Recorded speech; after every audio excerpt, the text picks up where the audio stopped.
तेजं नमः कामभस्मं नमः शान्तिशीलं भजे पार्वतीवल्लभं नीलकण्ठम् सदा तीर्थसिद्धं सदा भक्तरक्षं सदा शैवपूज्यं सदा शुभ्रभस्मं सदा ध्यानयुक्तं सदा ज्ञानतल्पं भजे पार्वतीवल्लभं नीलकण्ठम्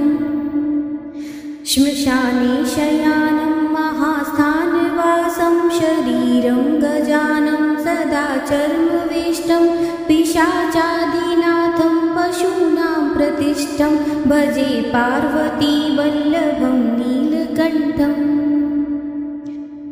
फणिनागकण्ठे भुजङ्गाद्यनेकं गलेरुण्डमालं महावीरशूरं कटिव्याघ्रचर्मं चिताभस्मलेपं भजे पार्वतीवल्लभं नीलकण्ठम्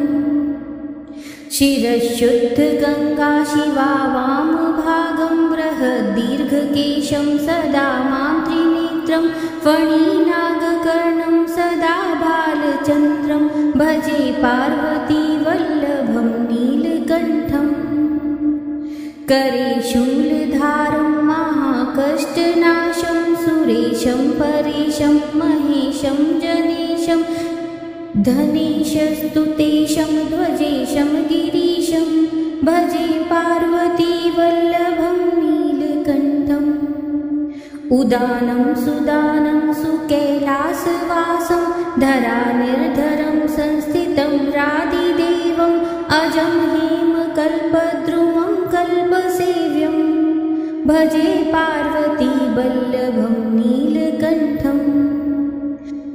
मुनीनां वरेण्यं गुणं रूपवर्णं द्विजानं पठन्तं शिवं वेदशास्त्रम् अहो दीनवत्सं कृपालुं शिवं तं भजे पार्वतीवल्लभं नीलकण्ठम्